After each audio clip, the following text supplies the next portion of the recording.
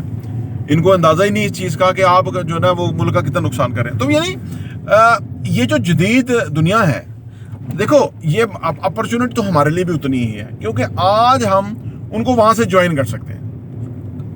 جو ہی mobile internet کے حوالے سے جس طرح رجحان ہندوستان میں, ویسا ہی رجحان پاکستان میں, کیونکہ مور اور لیس ویسا ہی کلچرلی ہمارا جو ہے نا وہ ان کے ساتھ ایک آپ سمجھ لیجیے ایک طرح کی ہم آہنگی ہے. اس کی وجہ سے ہمارا اور ان کی جو آپ سمجھ لیجیے جو جی ڈی پی ہے نا وہ ایک طرح کی سملر ہے, کوئی بہت بڑی ان کی ایکسپورٹ نہیں ہے. آج البتہ انہوں نے جو 115 سال سلیکن ویلی کو لگ گئے آج کے لیول پہ پہنچتے ہوئے, انہوں نے 10 سال میں سلیکن ویلی کی طرح کا اپنا ادھر انوائرمنٹ کریٹ کر لیا ہندوستان کے اندر. دوسری بات یہ ہے کہ وہ جو آپ کہہ رہے ہیں کہ ہم ان کو ریچ کر سکتے ہیں, وہ تب کریں گے کہ جب ہمارے پاس بیسک فیسلٹی سیم ہوں گی وہاں کی نسبت. وہاں پر جو ایک سمپل انٹرنیٹ والا فون ملتا ہے 5G ٹیکنالوجی والا, وہ 7-8 ہزار روپے انڈین ہوتا ہے, اور یہاں پاکستانی اگر وہ کریں تو وہ اپروکسیمیٹلی بن جاتا ہے تقریباً 28-30 ہزار روپے. اور پاکستان میں اگر آپ نے آج 4G والا یہ اچھا فون لینا ہے تو وہ فون آپ کو کم از کم 80-90 ہزار روپے کا ملے گا. تو یہ جو چھوٹی چھوٹی چیزیں, یہ اوور آل اگر دیکھیں آن دی ادر ہینڈ, اگر ہم وہاں پہ دیکھیں, وہاں پہ تو انٹرنیٹ اتنا سستا ہے انڈیا کے اندر, وہاں پر انٹرنیٹ آپ کو پرووائڈ کیا جا رہا ہے, آپ کو اوپر سے 5G پرووائڈ کیا جا رہا ہے. تو یہ جو چھوٹی بیسک ریکوائرمنٹس ہیں یہ اگر پوری ہوں گی تو اس کے بعد ہی ہم ان کا جو کمپٹیشن میں آ سکتے ہیں, پھر ان کو میچ کر سکتے ہیں. دیکھیں یہ جو ہے نا چیزیں, یہ یقین کریں کہ کوئی مشکل نہیں ہے, کوئی مشکل نہیں ہے کہ آپ نے دیکھیں آپ نے اپنی بیوروکریسی کے اندر وہ لوگوں کو آئی ٹی کی انڈسٹری کو کے اندر لگانے ہیں کہ جو تھوڑا پرائیویٹ سیکٹر کی طرح سوچ سکے, کارپوریٹ سیکٹر کی طرح سوچ سکے, اور لوگوں کو وہ فیسیلیٹیٹ کریں تاکہ ہمارا جو بیس ہے نا وہ بڑھے. جب زیادہ لوگ بینیفٹ اٹھائیں گے نا تو ہمیں اوور آل کتنی ویلتھ جنریشن ہوئے گی. 15 لاکھ لوگ اس وقت فری لانسر ہے, اگر یہ نمبر 50 لاکھ ہو جائے اور اس کے اندر انٹرنیٹ فری کر دیں, ٹھیک ہے نا, جو لوگ کام کرنے والے ہیں ان کو فری کر دیں جی ہے نا. اچھا پھر آپ کر دیں یہ جو موبائل فون ہے, ٹھیک ہے نا, اس کے اوپر ٹیکس ختم کر دیں. وہ تو ایک فیصلے سے ہو جانا ہے, کتنا کو ٹیکس ملتا ہوگا, لیکن اس سے جو فرق پڑیں گے جو وہ اندازہ نہیں ہے کہ وہ کتنے زیادہ فرق پڑ سکتا ہے پاکستان کے اندر. کیونکہ یہ جو لوگ ہوتے ہیں یہ باہر کام کرتے ہیں اور ڈالرز لاتے ہیں, اور یہ شروع میں بے شک سلو ہوگا, لیکن 2 سے 5 سال کے اندر پاکستان میں یہ جو ہم روبوٹکس میں, آئی ٹی میں, ٹھیک ہے نا, یہ کمپیوٹر سائنس میں ہم چیزیں باہر بیچ کے بہت ہی زیادہ پیسہ کما سکتے ہیں. کیونکہ دنیا ابھی بہت پیچھے ہے اس میں. ہندوستان ہم سے آگے نکل گیا, امریکہ آگے ہے, اسرائیل آگے ہے, اور ممالک آگے ہیں, لیکن ابھی کوئی 10-12 ملکوں کے بعد ہمارا نمبر آ سکتا ہے اگر آج ہم اس کو پکڑ لیں.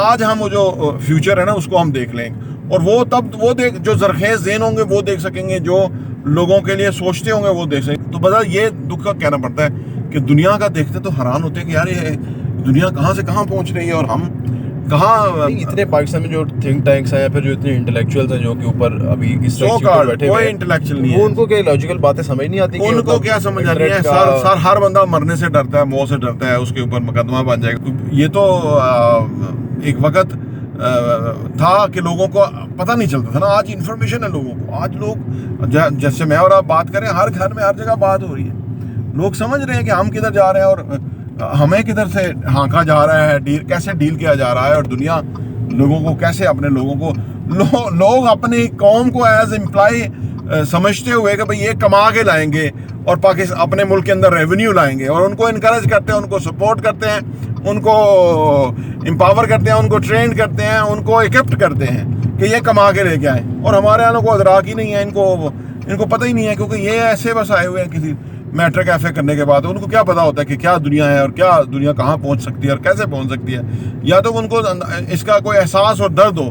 جن کو پتا ہے ہماری لگی بدی تنخواہ مربے اور مراد ملنی ہے, جو ملک ٹوٹتا ہے ٹوٹ رہے, ملک تباہ ہوتا ہے, ان کو کوئی فرق نہیں پڑتا.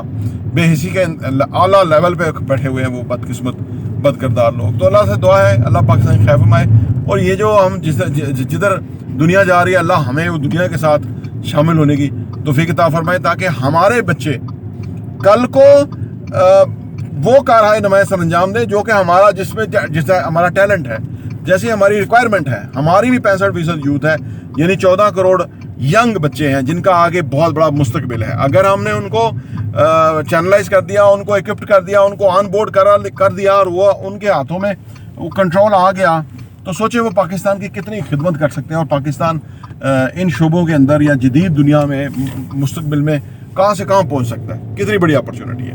تو آپ بھی دعا کیجیے, ہم بھی دعا کر رہے ہیں, اور آپ انفارمیشن کو آگے پاس آن کیجیے سو دیٹ کہ لوگوں کو پتہ لگے. آپ کائنڈلی ہمارے ویڈیو کو شیئر بھی کیجیے تاکہ لوگوں کو پتہ لگے کہ دراصل کون جو ہے نا وہ ذمہ دار ہے اس پاکستان کی صورتحال کا, اور دنیا جو ترقیاں سمیٹ رہی ہے اس میں پاکستان کیوں شامل نہیں ہے.